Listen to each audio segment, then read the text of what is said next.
പ്രിയമുള്ള സഖാക്കളെ, ഇടതുപക്ഷം ഹൃദയപക്ഷം എന്ന വാട്സപ്പ് കൂട്ടായ്മയിൽ നമ്മുടെ രാജ്യത്ത് നടക്കുന്ന ഏറ്റവും നിർണായകമായ ഈ രാഷ്ട്രീയ പോരാട്ടത്തിൽ, ഈ ആശയസമരത്തിൽ ഇടതുപക്ഷത്തിൻ്റെ സാധ്യതകളെപ്പറ്റിയും കേരളത്തിലെ ഈ ലോക്സഭ തെരഞ്ഞെടുപ്പ് ആരെ വിജയിക്കുന്നതിനെ പറ്റിയുള്ള ഒരു ചർച്ച സംഘടിപ്പിക്കുന്ന എൻ്റെ പ്രിയപ്പെട്ട ഈ വാട്സപ്പ് കൂട്ടായ്മയ്ക്ക് ആദ്യം തന്നെ ഇടതുപക്ഷത്തിൻ്റെ സഖാക്കൾ ആദ്യം തന്നെ ഹൃദയത്തോട് ചേർത്ത് അഭിവാദ്യം ചെയ്യുന്നു.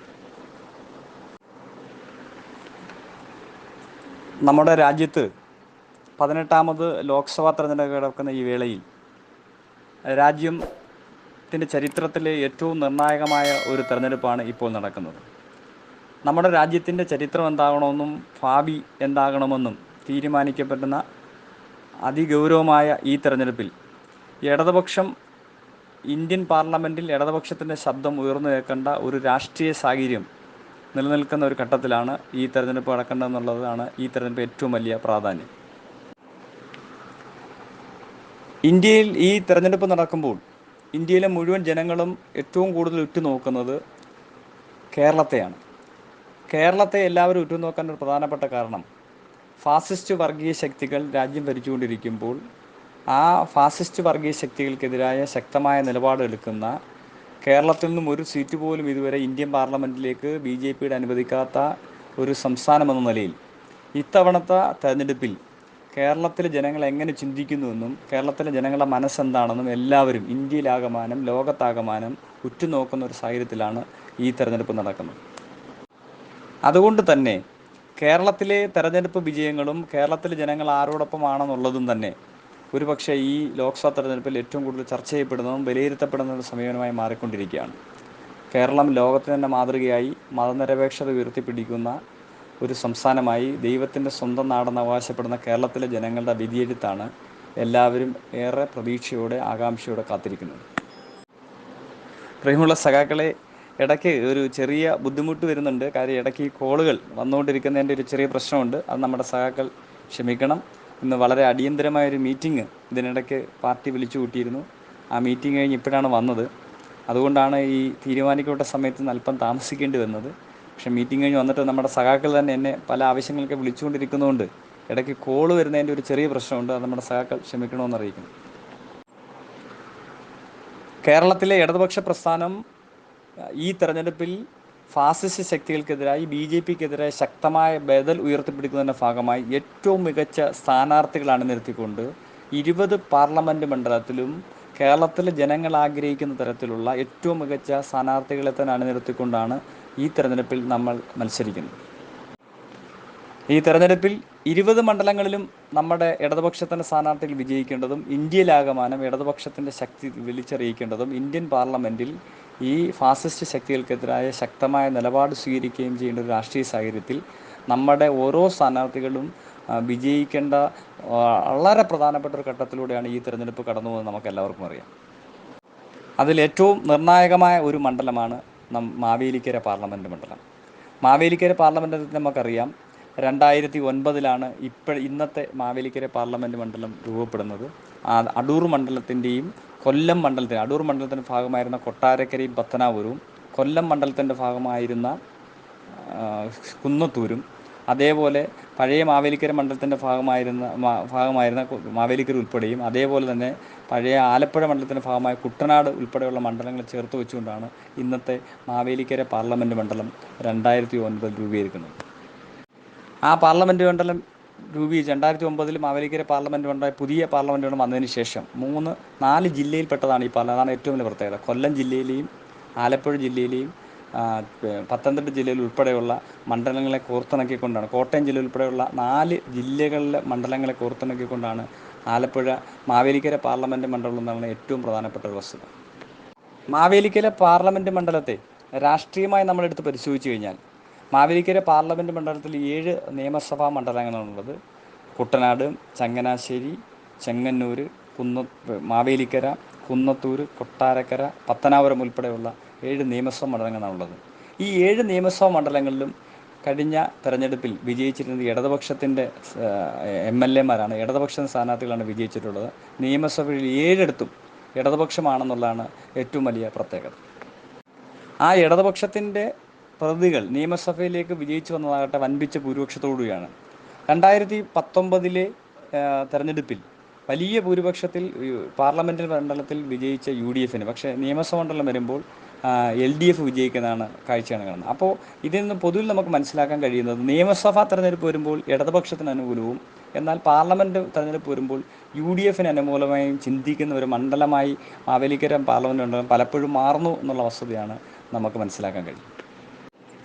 മാവേലിക്കര പാർലമെൻറ്റ് മണ്ഡലത്തിൽ ഏറ്റവും പ്രധാനപ്പെട്ട മറ്റൊരു പ്രത്യേകത എന്ന് പറഞ്ഞത് ഈ പാർലമെൻറ്റ് മണ്ഡലത്തിലെ വിജയികളെ തീരുമാനിക്കുന്ന നിർണായകമായ റോള് വഹിക്കുന്നതിൽ 21.84% വോട്ടർമാരുള്ള ക്രിസ്ത്യൻ വിഭാഗവും അതേപോലെ 13.71 വോട്ട് ഷെയറുള്ള മുസ്ലിം ന്യൂനപക്ഷ വിഭാഗങ്ങളിലും ഈ മാവേലിക്കര പാർലമെൻറ്റ് മണ്ഡലത്തിൽ ആര് വിജയിക്കുമെന്ന് തീരുമാനിക്കാനുള്ള നിർണായകമായ ശക്തിയായി മാറുന്നു എന്നുള്ളതാണ് മറ്റൊരു പ്രധാനപ്പെട്ട കാഴ്ച. കഴിഞ്ഞ ലോക്സഭാ തെരഞ്ഞെടുപ്പിൽ ഈ ക്രിസ്ത്യൻ ന്യൂനപക്ഷ മേഖലയിലുള്ള വോട്ടുകൾ ഭൂരിപക്ഷവും UDFന് നേടാനായതുമാണ് അവരുടെ തെരഞ്ഞെടുപ്പ് വിജയത്തിൻ്റെ മറ്റൊരു പ്രധാനപ്പെട്ട ഭാഗമായി നമുക്ക് കാണാൻ കഴിയും. 2019 ലോക്സഭാ തെരഞ്ഞെടുപ്പ് നമുക്കറിയാം. നമ്മുടെ മാവേലിക്കര പാർലമെൻറ്റ് മണ്ഡലത്തിലെ ഏറ്റവും മികച്ച സ്ഥാനാർത്ഥിയെ നമ്മുടെ ഇപ്പോൾ ഡെപ്യൂട്ടി സ്പീക്കറായിരുന്ന ചിറ്റയം ഗോപകുമാറിനെ നിർത്തിക്കൊണ്ടായിരുന്നു മാവേലിക്കര പാർലമെൻറ്റ് മണ്ഡലത്തിലെ നമ്മൾ കൊടിക്കുന്നിൽ സുരേഷ് എന്ന മുൻ MP UDF സ്ഥാനാർത്ഥിയെ നേരിട്ടത്.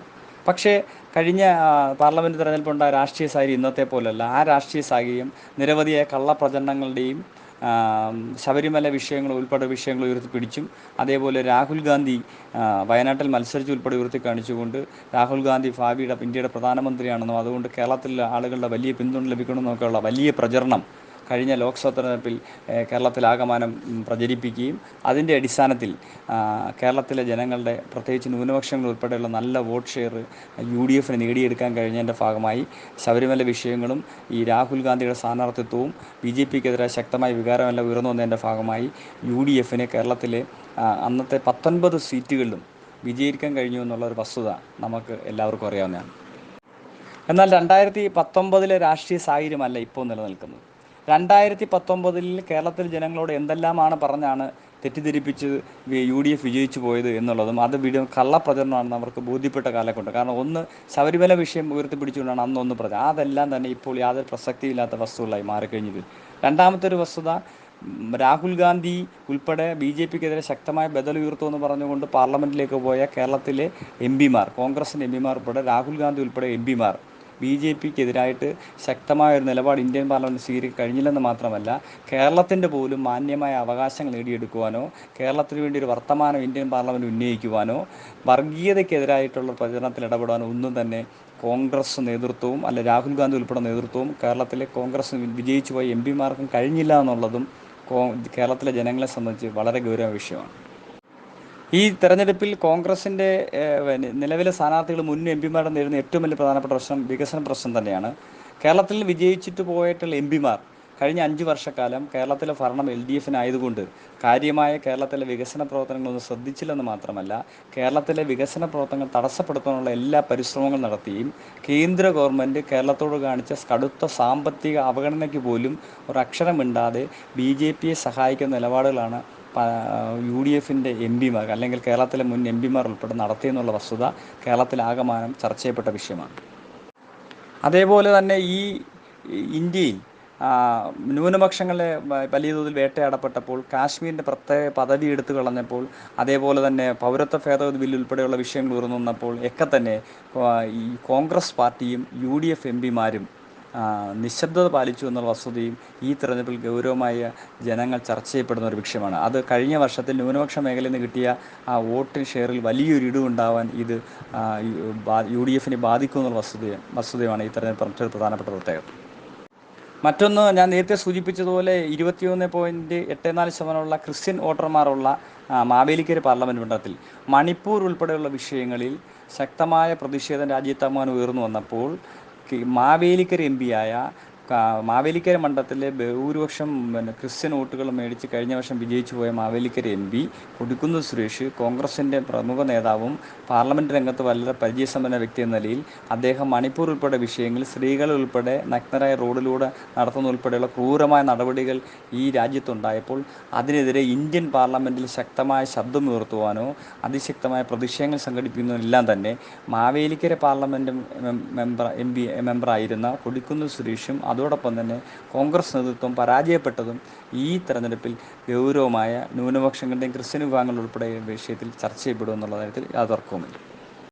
മറ്റൊന്ന് ഈ തെരഞ്ഞെടുപ്പുമായി വിലയിരുത്തേണ്ടത് ഈ MP എന്ന നിലയിൽ കഴിഞ്ഞ 3 തവണയായി മാവേലിക്കര പാർലമെൻറ്റിലൂടെ തുടർച്ചയായി MP ആയി ശ്രീ കൊടിക്കുന്നിൽ സുരേഷാണ് ഇരിക്കുന്നത്. അദ്ദേഹം 37 വർഷക്കാലമായിട്ട് MP ആയിരിക്കുന്നതാണ്.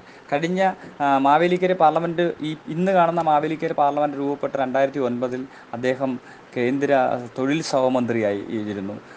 ആ കാലഘട്ടത്തിൽ പോലും MP എന്ന നിലയിൽ ഈ മാവേലിക്കര പാർലമെൻറ്റ് മണ്ഡലത്തിൽ ഏതെങ്കിലും ഒരു തൊഴിൽ സംരംഭങ്ങൾ സംഘടിപ്പിക്കുവാനോ നമ്മുടെ നാട്ടിലെ യുവാക്കൾക്ക് എന്തെങ്കിലും ഒരു തൊഴിലവസരം ഉണ്ടാക്കി കൊടുക്കാനോ യാതൊരു പരിശ്രമവും നടത്താൻ MP എന്ന അദ്ദേഹത്തിന് കഴിഞ്ഞിട്ടില്ല. അതും സ്വാഭാവികമായും യുവാക്കളുടെയിൽ കടുത്ത എതിർപ്പിന് കാരണമായിട്ടുണ്ട്. അതുകൊണ്ട് യുവാക്കളുടെയിൽ ഒറ്റപ്പെട്ട് നിൽക്കുന്ന അവസ്ഥയാണ് അദ്ദേഹത്തിനുള്ളത്. മറ്റൊന്ന്, ഒരു MP എന്ന നിലയിൽ ഒരു വ്യക്തിക്ക് ഒരു വർഷം 5 കോടി രൂപയാണ് വികസന പ്രവർത്തനം ലഭിക്കുന്നത്. അങ്ങനെ കഴിഞ്ഞ 5 വർഷക്കാലമായി ഈ MPക്ക് 25 കോടി രൂപ അദ്ദേഹത്തിന് കഴിഞ്ഞ 5 വർഷക്കാലമായി വികസന പ്രവർത്തനങ്ങൾക്കായി ഫണ്ട് ലഭിച്ചിട്ടുണ്ട്. പക്ഷേ ആ 25 കോടി രൂപ വികസന പ്രവർത്തന ഫണ്ട് ലഭിച്ചിട്ടും അദ്ദേഹം കാര്യമായ മാവേലിക്കരയിലെ വികസന പ്രവർത്തനങ്ങൾ ശ്രദ്ധിച്ചില്ല എന്ന് മാത്രമല്ല, എടുത്തു പറയത്തപ്പെട്ട ഒരു വികസന നേട്ടവും അദ്ദേഹത്തിന് പറയാൻ കഴിയുന്നില്ല. മാത്രവുമല്ല, ഏറ്റവും വളരെ പ്രധാനപ്പെട്ട ഒരു പ്രശ്നം എന്ന് പറയുന്നത് കേരളത്തിലെ മാധ്യമങ്ങൾ, അത് മനോരമയായാലും മാതൃഭൂമിയായാലും ഏഷ്യാനെറ്റ് ഉൾപ്പെടെയുള്ള മാധ്യമങ്ങൾ UDFനെ സഹായിക്കുന്ന മാധ്യമങ്ങളാണ്, ഇടതുപക്ഷത്തിനെ എപ്പോഴും എതിർക്കുന്ന മാധ്യമങ്ങൾ. ആ മാധ്യമങ്ങൾ പോലും തുറന്നു പറയേണ്ട സ്ഥിതിയുണ്ടായി. കേരളത്തിൽ MPമാരിൽ ഏറ്റവും കുറവ് ഫണ്ട് ചിലവഴിച്ചതില്ല. കഴിഞ്ഞ തവണത്തെ കണക്കനുസരിച്ച് 6.5 കോടി രൂപ ചിലവഴിക്കാത്ത MP എന്ന നിലയിൽ ഫണ്ട് ചിലവഴിക്കുന്നതിൽ ഏറ്റവും വലിയ വീഴ്ച വരുത്തിയ ഒരു MPയായും മാവേലിക്കരയിലെ മുൻ MPയും നിലവിലെ കോൺഗ്രസ് സ്ഥാനത്ത് ശ്രീ കൊടിക്കുന്നിൽ സുരേഷ് മാറി എന്നുള്ള വസ്തുതയും അദ്ദേഹത്തിന് വലിയ രാഷ്ട്രീയപരമായും ജനങ്ങളുടെ ഇടയിൽ വലിയ തിരിച്ചടി ഉണ്ടാക്കിയിട്ടുണ്ട്. അതേപോലെ തന്നെ കുട്ടനാട് പോലൊരു പ്രദേശത്ത്, കുട്ടനാട് നമുക്കറിയാം, നമ്മുടെ കേരളത്തിലെ നെല്ലറയാണ് കുട്ടനാട്. കുട്ടനാട് കർഷകർ കാർഷിക മേഖലയെ ബന്ധപ്പെടുന്ന നിരവധി പ്രതിസന്ധികൾ നേരിടുന്ന കാലഘട്ടമായിരുന്നു. അവർക്ക് നെല്ലിന് താങ്ങുവില ഉൾപ്പെടെയുള്ള കൃത്യം വാങ്ങിക്കൊടുക്കുന്നതിൽ, പാർലമെൻറ്റിലെ വിഷയം ഉന്നയിക്കുന്നതിൽ, കർഷകരെ സഹായിക്കുന്നതിലൊക്കെ തന്നെ, കേന്ദ്ര സഹായം എത്തിക്കുന്നതിലൊക്കെ തന്നെ വലിയ പോരായ്മ അദ്ദേഹത്തിന് വന്നിട്ടുണ്ട്. ആ പോരായ്മകളെല്ലാം വലിയ ചർച്ചയും പ്രതിഷേധമൊക്കെ ഉണ്ടായ സമയത്ത് ജനങ്ങളെ തെറ്റിദ്ധരിപ്പിക്കാൻ വേണ്ടി പോലീസ് സ്റ്റേഷനിലേക്കൊക്കെ മാർച്ച് നടത്തി, ചില നാടകങ്ങളൊക്കെ നടത്തി, പോലീസ് അറസ്റ്റ് ചെയ്യുന്നൊക്കെ തരത്തിലുള്ള ചില കള്ളപ്രചരണം നടത്തിയതല്ലാതെ കാര്യമായി MP എന്ന നിലയിൽ കേന്ദ്ര ഫണ്ടുകൾ എത്തിക്കുന്നതിലോ കേന്ദ്ര ധനസഹായം കുട്ടനാട് പാക്കേജ് ഉൾപ്പെടെ കൃത്യമായി നടപ്പിലാക്കി കർഷകരെ സഹായിക്കുന്ന ഉൾപ്പെടെ ചെയ്യുന്നതിൽ ഈ കൊടിക്കുന്നിൽ സുരേഷ് എന്ന് പറയുന്ന UDF സ്ഥാനാർത്ഥി മുൻ MPയും പരാജയപ്പെട്ടതും കുട്ടനാട് ഉൾപ്പെടെയുള്ള മേഖലയിൽ ഗൗരവമായ ചർച്ച ചെയ്യപ്പെട്ടുകൊണ്ടിരിക്കുകയാണ്. മറ്റൊന്ന്, മാവേലിക്കര പാർലമെൻറ്റിലെ ജനങ്ങളെ ഏറ്റവും കൂടുതൽ സ്വാധീനിക്കുന്ന മറ്റു പ്രധാനപ്പെട്ട വിഷയമാണ് റബ്ബർ മേഖല. റബ്ബർ കർഷകർ ഒരുപാടുള്ള ഒരു മണ്ഡലം കൂടിയാണ് മാവേലിക്കര പാർലമെൻറ്റ്. ആ റബ്ബർ കർഷകർക്ക് കേന്ദ്ര ഗവൺമെൻറ്റിൽ നിന്നും ആവശ്യമായ സഹായം എത്തിച്ചു കൊടുക്കുന്നതിൽ, റബ്ബർ കർഷകരെ സഹായിക്കുന്ന ആവശ്യം നിലപാട് സ്വീകരിക്കുന്നതിൽ, റബ്ബറിൻ്റെ വിലയുൾപ്പെടെ ഇടിവ് സംഭവിക്കുന്നതിൽ കേന്ദ്ര ഗവൺമെൻറ്റിൻ്റെ സാമ്പത്തിക നയം വല്ലാതെ ബാധിച്ചപ്പോൾ അതിനെയൊക്കെ തന്നെ ശക്തമായി ഇടപെടുന്നതിലും റബ്ബർ കർഷകർ ഉൾപ്പെടെ സഹായിക്കുന്നതിനുള്ള ഫലപ്രദമായ ഇടപെടൽ നടത്താത്തതും ഈ തെരഞ്ഞെടുപ്പിൽ നന്നായി ജനങ്ങളുടെ ചർച്ച ചെയ്യപ്പെട്ടിട്ടുണ്ട്. അതുകൊണ്ട് സ്വാഭാവികമായും ഈ തെരഞ്ഞെടുപ്പിൽ ഒരു MP എന്ന നിലയിൽ അദ്ദേഹത്തിൻ്റെ പ്രവർത്തനത്തിലുള്ള ഒരു എതിർവികാരം, ജനങ്ങളുടെ ഒരു എതിർവികാരം നന്നായി പ്രചരിപ്പിക്കുന്നുണ്ട്. ആ എതിർവികാരം നന്നായി മുതലെടുക്കുവാൻ നമ്മുടെ ഇടതുപക്ഷത്തിന് കഴിഞ്ഞാൽ, ഇടതുപക്ഷത്തിൻ്റെ പ്രവർത്തകർക്ക് കഴിഞ്ഞാൽ, ആ പ്രചരണം ശക്തമായി ഇപ്പോൾ മണ്ഡലത്തിലാകമാനം അലയടിക്കുന്നുണ്ട്. ആ അലയടിക്കുന്ന പ്രശ്നം കുറച്ചും കൂടെ നന്നായി നമ്മൾ പ്രയോജനപ്പെടുത്തിയാൽ ഒരുപക്ഷെ വലിയ ഭൂരിപക്ഷത്തിൽ നമുക്ക് ഈ മണ്ഡലത്തെ വിജയിക്കാൻ കഴിയുമെന്നുള്ളതിൽ യാതൊരു തർക്കവുമില്ല. ഇതിനെല്ലാം ഉപരി കോൺഗ്രസ് പ്രവർത്തകരുടെ ഇടയിൽ നല്ല അതൃപ്തി അദ്ദേഹത്തിന് നിലനിൽക്കുന്നുണ്ട്. കോൺഗ്രസിൻ്റെ പല പ്രവർത്തകരും, സാധാരണ കോൺഗ്രസിനെ സ്നേഹിക്കുന്ന, ഇഷ്ടപ്പെടുന്ന ഒരുപാട് പ്രവർത്തകർ കഴിഞ്ഞ കുറേ കാലങ്ങളായി തുടർച്ചയായി MP എന്നുള്ള അദ്ദേഹം പ്രവർത്തിക്കുന്നു. സാധാരണപ്പെട്ട കോൺഗ്രസ്സുകാരെ തിരിഞ്ഞു നോക്കുവാനോ അവരെ സഹായിക്കുന്നതോ അവർ പറയുന്ന ജനങ്ങളുടെ ന്യായമായ ആവശ്യങ്ങൾ സഹായിച്ചു കൊടുക്കുന്നതിലൊക്കെ തന്നെ വലിയ പരാജയം സംഭവിച്ചിട്ടുണ്ട്. അതുകൊണ്ട് ഒരുപാട് സ്ഥലങ്ങളിൽ യഥാർത്ഥ കോൺഗ്രസ്സുകാർ, നല്ല സത്യസന്ധമായി കോൺഗ്രസ് പാർട്ടി സ്നേഹിക്കുന്ന ഒരുപാട് കോൺഗ്രസിൻ്റെ സാധാരണ പ്രവർത്തകർ ഇത്തവണ ഇദ്ദേഹത്തെ വീണ്ടും മത്സരിപ്പിച്ചതിലൊരു അതൃപ്തിയുണ്ട്. അദ്ദേഹത്തിന് വേണ്ടി അഭ്യർത്ഥന പോലും കൊടുക്കാൻ കഴിയാതെ പലയിടത്തും കെട്ടിക്കിടക്കുന്ന സ്ഥിതി നിലവിലുണ്ട്. പോസ്റ്റർ ഒട്ടിക്കാൻ തന്നെ പുറത്തുനിന്ന് ആളെ കൊണ്ടുവരേണ്ട സ്ഥിതി തന്നെ മാവേലിക്കര പാർലമെൻറ്റിലുണ്ട്. പല ബൂത്തുകളിൽ നിൽക്കുന്ന ഒരു സ്ഥിതിയും കോൺഗ്രസിനെ വല്ലാതെ വേട്ടയാടുന്നുണ്ട്. ഇത്തരത്തിലുള്ള സ്ഥാനാർത്ഥി എന്ന നിലയിൽ, മുൻ എം പി എന്ന നിലയിൽ ഇത്തരത്തിലുള്ള വലിയ പ്രതിസന്ധികൾ അദ്ദേഹം നേരിടുന്ന സമയത്ത് ഇടതുപക്ഷത്തിന് ഏറ്റവും വലിയ കരുത്തായി നമുക്ക് ഉയർത്തിപ്പാണിക്കാൻ കഴിയുന്നത് ഒന്ന്, കേരളത്തിലെ ഇടതുപക്ഷ ഗവൺമെൻറ് ചെയ്യുന്ന വികസന പ്രവർത്തനങ്ങളും ക്ഷേമ പ്രവർത്തനങ്ങളെല്ലാം തന്നെ ജനങ്ങളിടയിൽ ഒരു ഗവൺമെൻറ്റിനെതിരായിട്ടൊരു പൊതുവികാരം ഉയർന്നു വരാതെ, ഈ തുടർച്ചയായി രണ്ടാമത് ഭരിക്കുന്ന ഒരു ഗവൺമെൻറ്റാണ്, ആ ഗവൺമെൻറ്റിനെതിരായ ഒരു വികാരം വളർന്നു വരുന്നില്ല. ജനങ്ങളെല്ലാം സാമ്പത്തികമായി കേന്ദ്ര ഗവൺമെൻറ് കേരളത്തിലെ പ്രതിസന്ധിയിലാക്കുമ്പോഴും കേരളത്തിലെ വികസന പ്രവർത്തനങ്ങൾ വലിയ പോരായ്മ വരാതെ ഈ ഗവൺമെൻറ് മുന്നോട്ട് പോകുന്ന ഒരു യാഥാർത്ഥ്യം കേരളത്തിലെ ജനങ്ങൾ ബോധ്യപ്പെടുന്നുണ്ട് എന്നുള്ളതാണ് ഒരു പ്രധാനപ്പെട്ട വസ്തുത. കഴിഞ്ഞ കാലങ്ങളിൽ കോൺഗ്രസും അല്ലെങ്കിൽ എതിരാളികൾ ഏറ്റവും കൂടുതൽ ഉയർത്തിക്കൊണ്ടുവന്ന ക്ഷേമ പെൻഷൻ്റെ കാര്യമായിരുന്നു. ആ ക്ഷേമ പെൻഷനുമായി ബന്ധപ്പെട്ടുകൊണ്ട് കേരളം വലിയ സാമ്പത്തിക പ്രതിസന്ധി നേരിട്ട സമയത്ത് കേരളത്തിലെ മുഖ്യമന്ത്രി, കേന്ദ്ര ധനകാര്യമന്ത്രിയായും പ്രധാനമന്ത്രിയായിട്ടൊക്കെ കേരളത്തിലെ സാമ്പത്തിക പ്രതിസന്ധി ചർച്ച ചെയ്തിട്ടും കേരളത്തിലെ എം പിമാരെ വിളിച്ചുകൂട്ടി കൂട്ടായി കേരളത്തിൻ്റെ ആവശ്യം ഉന്നയിക്കണമെന്ന് പറഞ്ഞിട്ടും അതിൽ നിന്നൊക്കെ മാറി നിന്ന് കോൺഗ്രസ് കേരളത്തെ മോശപ്പെടുത്തുന്നതിന് വേണ്ടി കേരളത്തിലെ പ്രതിക്കൂട്ടിലാക്കുന്ന നിലപാട് സ്വീകരിച്ചപ്പോൾ നമ്മൾ സുപ്രീം കോടതി പോവുകയും കേന്ദ്രത്തിനെതിരെ ശക്തമായ നിലപാട് സ്വീകരിച്ചുകൊണ്ട് സുപ്രീം കോടതി ഉൾപ്പെടെ വിധിയുടെ അടിസ്ഥാനത്തിൽ കേന്ദ്ര ഗവൺമെൻറ് കേരളത്തെ സാമ്പത്തികമായി പ്രതിസന്ധിയിലാക്കാൻ പരിശ്രമിക്കുന്നുള്ള വസ്തുത തെളിവാകുകയും അതിൽ കോൺഗ്രസും കൂടി ബി ജെ പിയുടെ ഒപ്പം നിൽക്കുന്നുള്ള കാര്യം നമുക്കെല്ലാവർക്കും അറിയാം. കേരളത്തിലെ ജനങ്ങൾക്ക് അത് ബോധ്യപ്പെട്ടിട്ടുണ്ട്. ആ പ്രതിസന്ധിക്കിടയിലും കഴിഞ്ഞ 3 മാസത്തെ കുടിശ്ശിക എന്ന നിലയിൽ കഴിഞ്ഞ 3 മാസത്തെ പെൻഷൻ മാർച്ച് ഏപ്രിൽ മാസമായി കൊടുക്കാൻ കഴിഞ്ഞ് നമ്മുടെ ഗവൺമെൻറ് ഏറ്റവും വലിയ നേട്ടമായി മാറുകയാണ്. UDF ഗവൺമെൻറ് കാലഘട്ടത്തിൽ 30 ലക്ഷം ആളുകൾക്ക് മാത്രമാണ് പെൻഷൻ കൊടുത്തിരുന്നതെങ്കിൽ അത് 600 രൂപയായിരുന്നുവെങ്കിൽ 18 മാസം കുടിശ്ശികയായിരുന്നുവെങ്കിൽ ഇപ്പോൾ ഇടതുപക്ഷ ഗവൺമെൻറ് കാലഘട്ടത്തിൽ 1600 രൂപ വർദ്ധിപ്പിച്ചു എന്ന് മാത്രമല്ല 3 മാസത്തെ പെൻഷൻ തുടർച്ചയായി ഇപ്പോൾ കൊടുത്തിരിക്കുകയാണ്. UDF ഗവൺമെൻറ് കാലഘട്ടത്തിൽ ഒരു മാസത്തെ പെൻഷനായി 950 കോടി രൂപയായിരുന്നു കൊടുത്തിരുന്നതെങ്കിൽ ഇടതുപക്ഷ ഗവൺമെൻറ് 30 ലക്ഷം പേര് എന്നുള്ളത് ഇപ്പോൾ 62 ലക്ഷം വർദ്ധിപ്പിച്ചിട്ടുണ്ട്. 62 ലക്ഷം ജനങ്ങൾക്ക് ക്ഷേമ പെൻഷൻ ഇനത്തിൽ 1600 രൂപ കൊടുക്കുമ്പോൾ 9480 കോടി രൂപയാണ് ഒരു മാസം പെൻഷൻ നമ്മൾ കൊടുക്കുന്നത്. അങ്ങനെ മാർച്ച് മാസത്തിൽ ഒരു മാസം പെൻഷൻ, ഏപ്രിൽ മാസത്തെ 2 മാസം പെൻഷൻ വിഷു കഴിഞ്ഞിട്ട് നമ്മൾ കൊടുത്തപ്പോൾ 27,000 കോടിയോളം രൂപയാണ് ക്ഷേമ പെൻഷനിൽ കേരളത്തിലെ 64 ലക്ഷം ജനങ്ങളുടെ കയ്യിലേക്ക് എത്തിയിരിക്കുന്നത്. സ്വാഭാവികമായും കേരളത്തിലെ ജനങ്ങൾ ഈ സാമ്പത്തിക പ്രതിസന്ധിയുടെയിലും ഗവൺമെൻറ് നൽകിയ ഈ സഹായം ഒരു കാരണവശാലും മറക്കില്ല. അവർ ഇടതുപക്ഷത്തിന് അനുകൂലമായി വോട്ട് ചെയ്യുന്നുള്ള കാര്യത്തിൽ യാതൊരു തർക്കവുമില്ല. പിന്നെ നമ്മുടെ ന്യൂനപക്ഷങ്ങളിടയിൽ, പ്രത്യേകിച്ച് മുസ്ലിം വിഭാഗത്തിനിടയിൽ കഴിഞ്ഞ തവണ കേരളത്തിലെ ജനങ്ങളെ പറ്റിച്ച്, ന്യൂനപക്ഷങ്ങളെ ഉൾപ്പെടെ പറ്റിച്ച് വോട്ട് മേടിച്ചുകൊണ്ടുപോയ ഈ എം പിമാർ ന്യൂനപക്ഷങ്ങൾക്ക് ഒരു വർത്തമാനം പറയാത്തതിൻ്റെ അടിസ്ഥാനത്തിൽ കൂടി ന്യൂനപക്ഷങ്ങളിടയിൽ ശക്തമായ എതിർപ്പ് ഇത്തവണ UDFനെതിരായിട്ടുണ്ട്.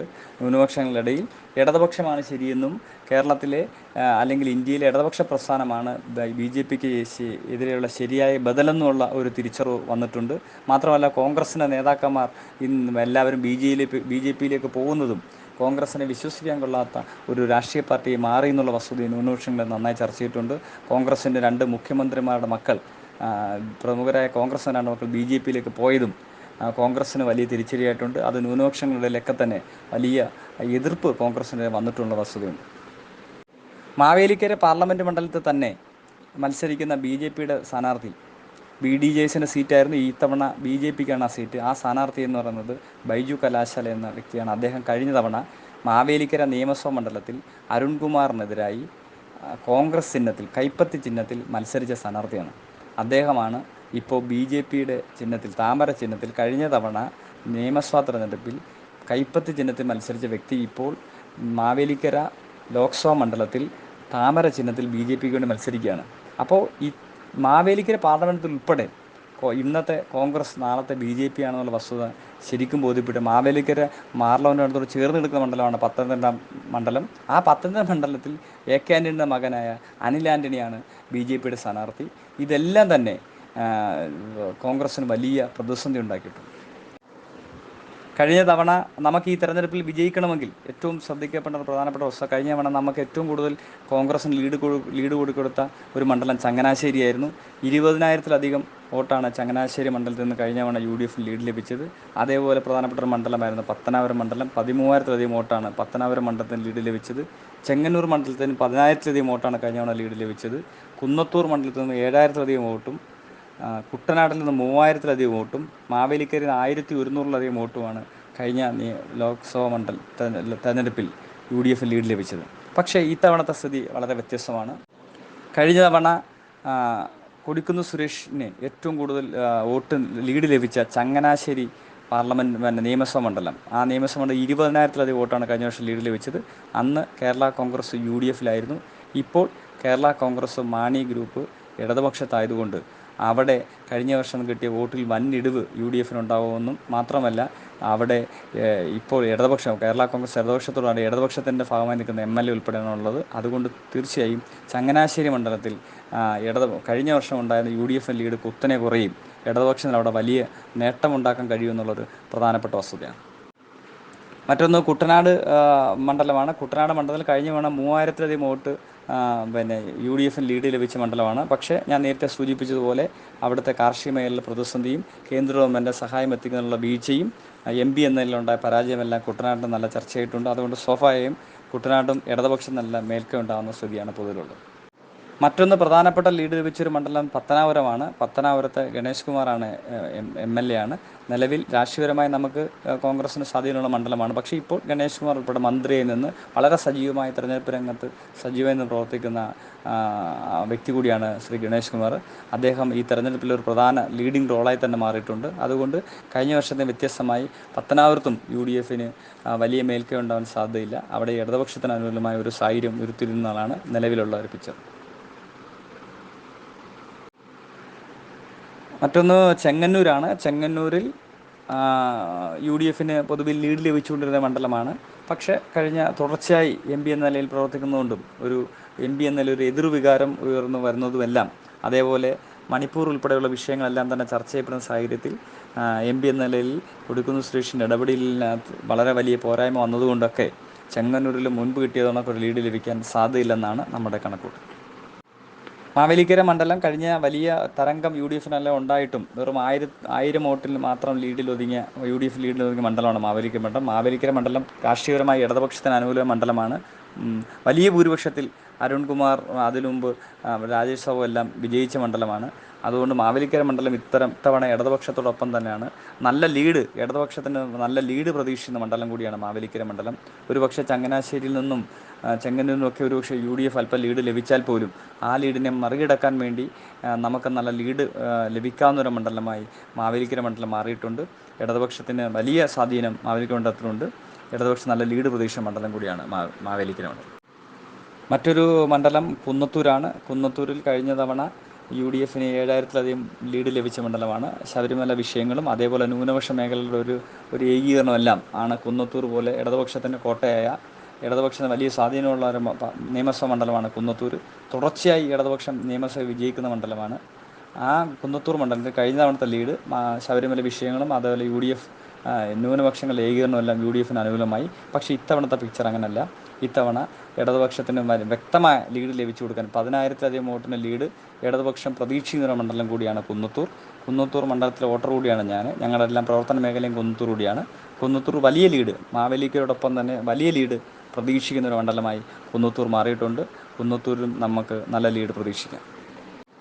മറ്റൊരു മണ്ഡലം കൊട്ടാരക്കരയാണ്. കൊട്ടാരക്കര നമ്മുടെ കേരളത്തിലെ ധനകാര്യമന്ത്രി KN ബാലകോത്സവൻ്റെ മണ്ഡലം കൂടിയാണ്. ബാലകോത്സവമൊക്കെ കേന്ദ്രീകരിച്ച് ഇടപെടുന്ന മണ്ഡലമാണ്. കൊട്ടാരക്കര മണ്ഡലത്തിലും നമുക്ക് ഇത്തവണ ലീഡ് പ്രതീക്ഷിക്കാവുന്ന മണ്ഡലമാണ്. കൊട്ടാരക്കരയിൽ BJPയുടെ വോട്ടുകളൊക്കെ തന്നെ ഇത്തവണ എങ്ങോട്ട് പോകുന്നൊരു ചർച്ച ഉണ്ട്. BJPയുടെ വോട്ടുകൾ, BJPയുടെ പ്രവർത്തനമൊക്കെ തന്നെ വളരെ നിശബ്ദമായി നടക്കുകയാണ്. ബൈജു കലാശാലയും കൊടിക്കുന്ന് സുരേഷും തമ്മിലൊക്കെ അടുപ്പം തെരഞ്ഞെടുപ്പ് രാഷ്ട്രീയത്തിൽ അവരെന്തൊക്കെ ഗൂഢാലോചന നടത്തുന്നത്, എന്തൊക്കെ ഒത്തുകളിയാണെന്നുള്ള കാര്യം നമുക്കറിയില്ല. എങ്കിലും BJPയുടെ പ്രവർത്തനം വളരെ ദുർബലമാണ്. അതുകൊണ്ട് സ്വാഭാവികമായിട്ടും കഴിഞ്ഞ തെരഞ്ഞെടുപ്പിൽ 1,52,323 വോട്ട് ലഭിച്ച തഴവ സഹദേവൻ BDJSൻ്റെ സ്ഥാനാർത്ഥിയായിരുന്നു. ഇത്തവണ BJPക്ക് അത്ര വോട്ട് ലഭിക്കുമോ എന്നുള്ള കാര്യം ഗൗരവമായി ചർച്ച ചെയ്യേണ്ടതാണ്. കൊട്ടാരക്കര ഉൾപ്പെടെയുള്ള BJPയുടെ വോട്ടുകൾ എങ്ങോട്ട് പോകുന്നുള്ളത് അനുസരിച്ച്, എങ്കിലും കൊട്ടാരക്കരയിൽ LDFന് മുൻതൂക്കം കിട്ടുന്ന സാഹചര്യത്തിൽ നിലവിലെ രാഷ്ട്രീയ സ്ഥിതി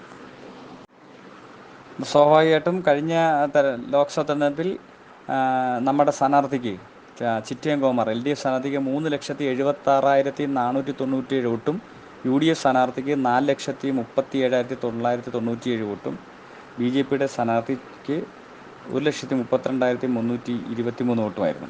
13.8% BJPയുടെ വോട്ട് ഷെയർ. LDFിൻ്റെ വോട്ട് ഷെയർ 39.3 UDFന് 45.7 വോട്ട് ഷെയർ. അപ്പം 6.4% വോട്ട് ഷെയറിൻ്റെ വ്യത്യാസത്തിൽ ഏകദേശം 62,000-ഓളം വോട്ടിൻ്റെ ഭൂരിപക്ഷത്തിലാണ് കഴിഞ്ഞ തവണ ശ്രീ കൊടിക്കുന്നിൽ സുരേഷ് മാവേലിക്കര പാർലമെൻറ്റ് മണ്ഡലത്തിൽ നിന്നും വിജയിച്ചു പോയത്. ഇത്തവണ അത് ഇടതുപക്ഷം വിജയിക്കാനുള്ള എല്ലാ സാഹചര്യമുണ്ട്. പ്രത്യേകിച്ച് ഏറ്റവും ഇത്തവണത്തെ കേരളത്തിൻ്റെയും ഇന്ത്യയുടെയും രാഷ്ട്രീയ സാഹചര്യം ഇടതുപക്ഷത്തിന് അനുകൂലമാണ്. ഇന്ത്യ മുന്നണിയിൽ ഇടതുപക്ഷമാണ് ഇന്ത്യയിലെ ജനങ്ങൾക്ക് വിശ്വസിക്കാവുന്ന ഏക രാഷ്ട്രീയ പ്രസ്ഥാനം. ബാക്കിയുള്ളവരെല്ലാം തന്നെ ഏത് നിമിഷം കാലുമാറുവാനും ഇന്ന് ജയിച്ചു പോകുന്ന കോൺഗ്രസിൻ്റെ ആരെങ്കിലും വിജയിപ്പിച്ചു വിട്ടാൽ അവർ നാളെ BJP ആവുമോ എന്നുള്ള സംശയം തന്നെ കേരളത്തിലെ ജനങ്ങൾക്ക് പ്രത്യേകിച്ചുണ്ട്. അതുകൊണ്ട് ഇന്ത്യ മുന്നണിയിൽ വിശ്വസിക്കാവുന്ന ഏക രാഷ്ട്രീയ പാർട്ടി അത് ഇടതുപക്ഷമാണ്.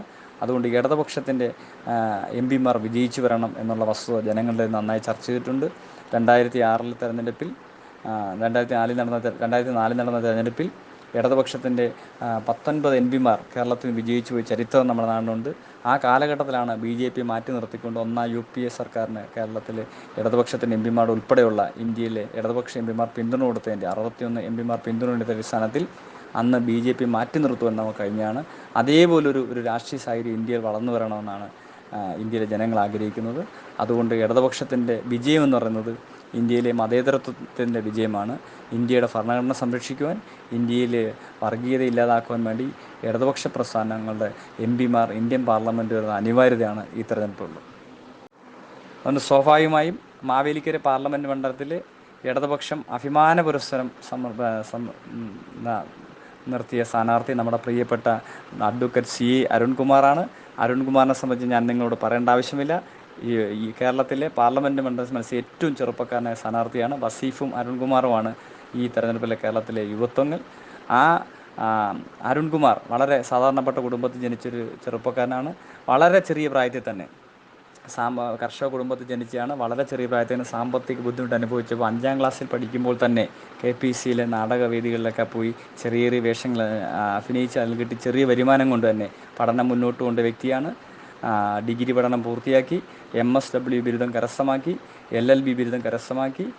കോവിഡ് കാലഘട്ടത്തിലും പ്രളയത്തിൻ്റെ കാലഘട്ടത്തിലും എല്ലാം തന്നെ കേരളത്തിലെ ജനങ്ങളോടൊപ്പം നിന്നുകൊണ്ട് കേരളത്തിലെ ജനങ്ങളെ സഹായിക്കുവാൻ ഇടതുപക്ഷത്തിൻ്റെ പ്രവർത്തകൻ എന്ന നിലയിൽ നാട്ടിലെ ജനങ്ങളുടെ മനസ്സറിഞ്ഞ് പ്രവർത്തിച്ച ധീരനായ ചെറുപ്പക്കാരനാണ് അഡ്വക്കേറ്റ് CA അരുൺകുമാർ.